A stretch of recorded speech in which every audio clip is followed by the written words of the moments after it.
നമ്മളൊക്കെ സ്കൂളിൽ പഠിക്കുന്ന സമയത്ത് ABCD പഠിച്ചത് നിങ്ങൾക്ക് ഓർക്കുന്നുണ്ടാവും. A four apple, B four bat എന്ന് പറഞ്ഞിട്ട് നമ്മൾ സ്കൂളിൽ പഠിച്ചത് ABCDയുടെ ഓരോ വാക്കുകൾ വെച്ചിട്ടുള്ള കാര്യങ്ങളാണ്. പിന്നീട് ഒരു ഇൻഡസ്ട്രിയൽ റവല്യൂഷനൊക്കെ കഴിഞ്ഞ് ഒരു IT റവല്യൂഷനൊക്കെ വന്ന സമയത്ത് ആ ഡെഫിനേഷൻസ് പിന്നീട് മാറിയതായിട്ട് നമുക്കറിയാം. സ്വാഭാവികമായിട്ട് നമ്മുടെ പുസ്തകങ്ങളിലൊക്കെ പുതിയ ചില പുസ്തകങ്ങളിലൊക്കെ പ്രത്യേകിച്ചും A ഫോർ ആപ്പിൾ എന്ന് പറയുമ്പോൾ ആപ്പിളിൻ്റെ ഫോട്ടോക്ക് പകരം നമ്മൾ ആപ്പിളിൻ്റെ കമ്പ്യൂട്ടറിൻ്റെ ഫോട്ടോ കാണുന്ന ഒരു സാഹചര്യത്തിലേക്കും B ഫോർ ബോൾ എന്നുള്ള സ്ഥലത്ത് ബോളിന് പകരം ബ്ലൂടൂത്തിൻ്റെ സിമ്പലും വരുന്നതായിട്ട് നമ്മൾ കണ്ടിട്ടുണ്ടായിരുന്നു. എന്നാൽ നിർമ്മിത ബുദ്ധി അതിൽ ഏറ്റവും ഒരു സുപ്രീം ലെവലിലേക്ക് മാറിക്കൊണ്ടിരിക്കുന്നത് നമ്മൾ പറയുന്നത് സാധാരണ മെഷീൻ ഇൻ്റലിജൻസിൽ നിന്ന് മെഷീൻ കോൺഷ്യസ്നസ്സിലേക്കൊക്കെ അവസ്ഥകൾ മാറിക്കൊണ്ടിരിക്കുന്ന ഈ ഒരു സമയത്ത് ഈ ABCൻ്റെ പുതിയ എക്സ്പാൻഷൻസ് കേൾക്കുന്ന സമയത്ത് വളരെ ഇൻട്രസ്റ്റിംഗ് ആണ്. A എന്ന് പറയുന്നത് ആർട്ടിഫിഷ്യൽ ഇന്റലിജൻസ് ആണെങ്കിൽ, B എന്ന് പറയുന്നത് ബാർഡാണെങ്കിൽ, C എന്ന് പറയുന്നത് ChatGPT ആണ് എന്ന് പറഞ്ഞ രീതിയിലുള്ള പുതിയ മാറ്റങ്ങൾ കഴിഞ്ഞ 1-2 ദിവസങ്ങൾക്ക് മുമ്പ് സോഷ്യൽ മീഡിയയിൽ കണ്ടിട്ടുണ്ടായിരുന്നു. ഞാൻ ഈ പറഞ്ഞ സംഗതി നമ്മൾ സാധാരണ ജീവിതത്തിൽ എത്രമാത്രം നിർമ്മിത ബുദ്ധി അഥവാ ആർട്ടിഫിഷ്യൽ ഇന്റലിജൻസ് ഒക്കെ മാറ്റങ്ങൾ ചെലുത്തുന്നുണ്ട് എന്നുള്ളതിൻ്റെ ഒരു ചെറിയ ഉദാഹരണം എന്നുള്ള രീതിയിലാണ്. നമുക്കറിയാം നിർമ്മിത ബുദ്ധി നമ്മുടെ ചുറ്റുപാടിൽ ഒരുപാട് മാറ്റങ്ങൾ വരുത്തുന്നുണ്ട്. നമ്മുടെ ഓരോ മേഖലകളനുസരിച്ച് നമ്മൾ നോക്കുകയാണെങ്കിൽ വിദ്യാഭ്യാസ മേഖലയിൽ ഒരുപാട് മാറ്റങ്ങളുണ്ട്, അത് നമ്മൾ കാണുന്നുണ്ട്.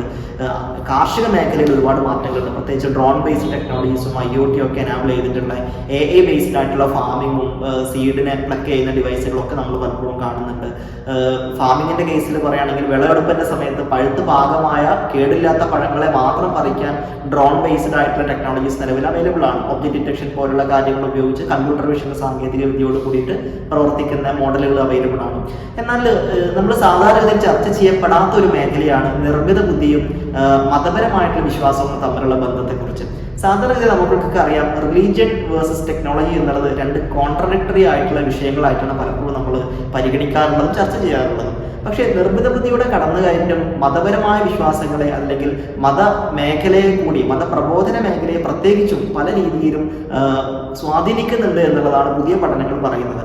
ഞാൻ കഴിഞ്ഞ 2 ആഴ്ചകൾക്ക് മുമ്പ് ഒരു സ്ഥാപനത്തിലേക്ക് ഇതുപോലെ ഒരു AI-യുമായി ബന്ധപ്പെട്ട ഒരു ക്ലാസ്സിന് പോയ സമയത്ത് അവിടെ നമുക്ക് സംസാരിക്കേണ്ട ഒരു വിഷയം ഇതായിരുന്നു. മതപ്രബോധന മേഖലയിൽ പ്രത്യേകിച്ച് വിദ്യാഭ്യാസ മേഖലയിലും പ്രബോധന മേഖലയിലും എങ്ങനെയൊക്കെ ആർട്ടിഫിഷ്യൽ ഇന്റലിജൻസിനെ സ്വാധീനിക്കുന്നു എന്നുള്ളതിനെ കുറിച്ചുള്ള ഒരു ചർച്ചയായിരുന്നു.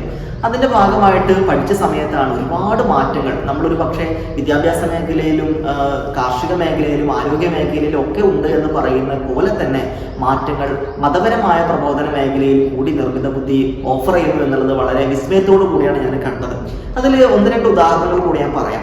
അതിൻ്റെ ആദ്യത്തെ ഒരു എക്സാമ്പിളായിട്ട് വന്ന സംഗതി ജപ്പാനിലുള്ള ഒരു ബുദ്ധ ക്ഷേത്രത്തിലുള്ള ഒരു AI അവതാറാണ്. ഒരു AI ഹ്യൂമനോയിഡ് റോബോട്ടാണ്, AI ബേസ്ഡ് ആയിട്ട് വർക്ക് ചെയ്യുന്ന ഒരു ഹ്യൂമനോയിഡ് റോബോട്ടാണ്. ശരിക്ക് സിലിക്കൺ ഫേസ് ഒക്കെ ഫിക്സ് ചെയ്തിട്ടുള്ള ഒരു സാധാരണ ബുദ്ധ സന്യാസിയെ പോലെ തോന്നിക്കുന്ന രീതിയിലൊരു റോബോട്ടാണ്.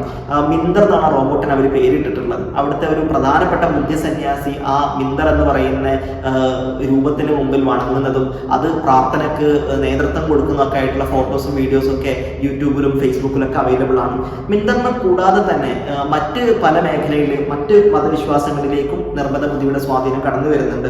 അടുത്തൊരു ഉദാഹരണം എനിക്ക് തോന്നുന്നു ജർമ്മനിയിൽ നിന്ന് കഴിഞ്ഞ മാസം വന്നൊരു റിപ്പോർട്ടാണ്. സ്വാഭാവികമായിട്ടും യൂറോപ്പിലൊക്കെ ക്രിസ്ത്യൻ മതവിശ്വാസികളുടെ എണ്ണം ഒരു പരിധിവരെ കുറഞ്ഞു വരുന്ന സാഹചര്യത്തിൽ പലരും മറ്റ് ബിലീഫ് സിസ്റ്റങ്ങളിലേക്കും മറ്റ് കാഴ്ചപ്പാടുകളിലേക്കൊക്കെ മാറുന്ന സാഹചര്യത്തിൽ ആളുകളെ ചർച്ചയിലേക്ക് അട്രാക്ട് ചെയ്യിക്കാൻ വേണ്ടിയിട്ട് ഒരു പെന്തക്കോസ് പള്ളിയിലേക്ക് ചെയ്തിട്ടുള്ളൊരു കാര്യമാണ് പറയുന്നത്. അവർ ചെയ്തിട്ടുള്ളത് ഒരു AI അവതാറിനെ ഇൻട്രൊഡ്യൂസ് ചെയ്തു. ChatGPT ടെക്സ്റ്റ് എഴുതുകയും ഒരു റിലീജിയസ് സെറിമോൺ ടോക്കിന് വേണ്ടിയിട്ട് ഒരു മതപ്രഭാഷണം ക്രിസ്തീയ വിശ്വാസം വെച്ച് നടത്തുന്നതിന് വേണ്ടിയിട്ട് ChatGPT അടിസ്ഥാനപ്പെടുത്തി ടെക്സ്റ്റ് എഴുതുകയും അത് അവതരിപ്പിക്കാൻ വേണ്ടി ഒരു AI അവതാറിനെ സൃഷ്ടിക്കുകയും സാധാരണ പള്ളിയിൽ ഒരു പാസ്റ്റർ അല്ലെങ്കിൽ ഒരു അച്ഛൻ എങ്ങനെയാണോ സംസാരിക്കുന്നത് അതുപോലെ അതിനേക്കാളും ബെറ്റർ ആയി എന്നുള്ള രീതിയിൽ ആളുകൾ പറയുന്ന രീതിയിലുള്ള ഒരു റിലീജിയസ് സെറിമൺ ടോക്ക് ആ പള്ളിയിൽ നടന്നു എന്നുള്ള റിപ്പോർട്ടാണ്. അപ്പോൾ സ്വാഭാവികമായിട്ടും നമ്മുടെ പ്രബോധന രംഗത്ത് ആത്മീയമായിട്ടുള്ള വിഷയങ്ങൾ കൈകാര്യം ചെയ്യുന്നതിൽ ആധ്യാത്മിക പാഠങ്ങൾ പകർന്നു നൽകുന്നതിലൊക്കെ റോബോട്ടുകളും നിർമ്മിത ബുദ്ധിയും ഒക്കെ കടന്നു വരുന്നു എന്നുള്ളതാണ്. ഇതിന് തന്നെ മറ്റൊരു എക്സ്റ്റെന്റ് ആണ് ChatGPT പോലുള്ള ലാർജ് സ്കെയിൽ ലാംഗ്വേജ് മോഡലുകളെ കുറിച്ച് നമുക്കറിയാം. പക്ഷെ ഇത്തരം മോഡലുകൾ മതപരമായിട്ടുള്ള വിഷയങ്ങളിൽ മറുപടി പറയാൻ വരുന്നതിനെ കുറിച്ച് നിങ്ങളൊന്ന് ആലോചിച്ച് നോക്കൂ.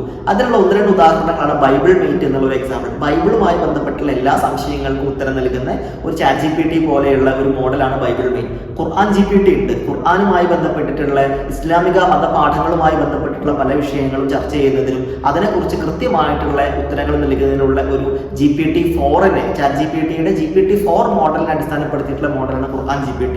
ഹദീസ് GPT എന്നുള്ള മോഡലുണ്ട്. ഹദീസുമായി ബന്ധപ്പെട്ടിട്ടുള്ള പ്രവാചക അധ്യാപനങ്ങളുമായി ബന്ധപ്പെട്ടിട്ടുള്ള കാര്യങ്ങൾ പറയുന്നതിനും അത് ചോദ്യങ്ങൾക്ക് കൃത്യമായി ഉത്തരം നൽകുന്നതിനും വേണ്ടിയിട്ടുള്ള ഒരു മോഡലായിട്ടാണ് ഹദീസ് GPTയെ പരിചയപ്പെടുന്നത്. അപ്പോൾ ഇത്തരത്തിലുള്ള GPT ബേസ്ഡ് ആയിട്ടുള്ള മോഡൽ, ലാർജ് ലാംഗ്വേജ് മോഡലുകളാണെങ്കിലും ചോദ്യങ്ങൾക്ക് ഉത്തരം നൽകുന്ന രീതിയിലുള്ള ചാറ്റ് ബോട്ടുകളാണെങ്കിലും ഒക്കെ നമ്മുടെ മതപ്രബോധന മേഖലയിൽ കൂടി ഇടം പിടിച്ചു എന്നുള്ളതാണ് ഇതിലുള്ള ഒരു വലിയ മാറ്റമായിട്ട് എനിക്ക് തോന്നുന്നത്. പക്ഷെ ഇതിലുള്ളൊരു അപകടം കൂടി നമ്മൾ തിരിച്ചറിയേണ്ടതുണ്ട്. അതും കൂടെ ഈ കൂട്ടത്തിൽ തന്നെ നമ്മൾ പറഞ്ഞു വെക്കേണ്ടതുണ്ടെന്ന് തോന്നുന്നു. പ്രത്യേകിച്ച് ഡീപ് ഫേക്ക് പോലുള്ള AI മോഡലുകളുടെ ചില പ്രയാസങ്ങളെ കുറിച്ച് തൊട്ടടുത്ത ദിവസങ്ങളിൽ വാർത്തകൾ ഉണ്ടായിരുന്നു. ഒരാൾ സംസാരിക്കുന്നത് മിമിക് ചെയ്യുന്ന, അല്ലെങ്കിൽ ഞാൻ സംസാരിക്കുന്നത് മറ്റൊരു ഭാഷയിലോ അല്ലെങ്കിൽ മറ്റൊരു കോണ്ടെക്സ്റ്റിലോ എൻ്റെ ഫേക്ക് വീഡിയോസ് ഉണ്ടാക്കിയിട്ട് പ്രചരിപ്പിക്കുന്ന രീതിയിലുള്ള കുറേ ത്രെട്ടുകൾ ഡീപ് ഫേക്കുമായി ബന്ധപ്പെട്ടൊക്കെ കഴിഞ്ഞ സമയങ്ങളിലുണ്ടായിരുന്നു. അതിന് തന്നെ മറ്റൊരു വശമാണ് ശരിക്ക് നമുക്ക് ഇത്തരത്തിലുള്ള റിലീജിയസ് പെർസ്പെക്റ്റീവിൽ ചാറ്റ് GPT പോലുള്ള മോഡലുകൾ വരുമ്പോണ്ടാകുന്നത്. പലപ്പോഴും വിശ്വാസങ്ങൾ നമുക്കറിയാം, അത് കുറച്ചുകൂടെ പേഴ്സണലൈസ്ഡ് ആയിട്ടുള്ള കാര്യങ്ങളാണ്, ഇൻഡിവിജ്വൽ സെൻട്രിക് ആയിട്ടുള്ള കാര്യങ്ങളാണ്. ചില ആളുകളുടെ സാഹചര്യങ്ങൾക്കും കോണ്ടെക്സ്റ്റുകൾക്കും അനുസരിച്ചായിരിക്കും പലപ്പോഴും ഫത്വകൾ ഉൾപ്പെടെ പല മത മേലധ്യക്ഷന്മാരും അത് പുറപ്പെടുവിക്കാറുള്ളത്. അപ്പൊ സാഹചര്യങ്ങൾക്കനുസരിച്ചും വ്യക്തികൾക്കനുസരിച്ചും ഇത്തരം തീരുമാനങ്ങൾ എടുക്കേണ്ട വിഷയങ്ങളൊക്കെ ഒരു ഹോമോജനൈസ്ഡ് ആയിട്ടുള്ള ട്രെയിൻ ചെയ്ത ഡാറ്റയെ കുറിച്ച് മാത്രം അടിസ്ഥാനപ്പെടുത്തി പ്രതികരിക്കുന്ന ഇത്തരം മോഡലുകളിൽ തരുന്ന റിസൾട്ടുകൾ വളരെ വലിയ ദുരന്തങ്ങൾ കൂടെ ഈ ഒരു മേഖലയിൽ ഉണ്ടാക്കും എന്നുള്ളതാണ്. പലപ്പോഴും നമ്മൾക്കൊക്കെ ഒരു വിവരം അറിയാൻ നമ്മൾ സെർച്ച് ചെയ്യുക ഗൂഗിളിലാണ്. ഗൂഗിൾ സെർച്ച് ചെയ്യുന്ന സമയത്ത് നമുക്ക് ഒരുപാട് വെബ്സൈറ്റുകൾ കിട്ടും. അതിൽ ഓരോന്നും നമ്മളെ പരിധി, അതിൽ ഏറ്റവും ശരിയായ ഇൻഫർമേഷൻസ് തീരുമാനിക്കുന്നത് നമ്മളാണ്. പലപ്പോഴും ആ വെബ്സൈറ്റിന്റെ ഒതന്റിസിറ്റി നോക്കിയിട്ട്, അതിലുള്ള കണ്ടന്റിന്റെ ഒതന്റിസിറ്റി നോക്കിയിട്ട് നമുക്കത് ഉറപ്പിക്കാൻ പറ്റും ഇത് ആര് ആണ് പ്രൊഡ്യൂസ് ചെയ്യുന്നത് എന്നുള്ളത്. പക്ഷെ ഇത്തരം GPT ബേസ്ഡ് ആയിട്ടുള്ള മോഡലുകളുടെ വലിയൊരു അപകടം എന്നുള്ളത് എന്ത് ഡാറ്റയെ അടിസ്ഥാനപ്പെടുത്തിയിട്ടാണ് ഇത് ട്രെയിൻ ചെയ്യപ്പെടുന്നത് എന്നതിനെ കുറിച്ച് നമ്മൾക്ക് അറിയില്ല.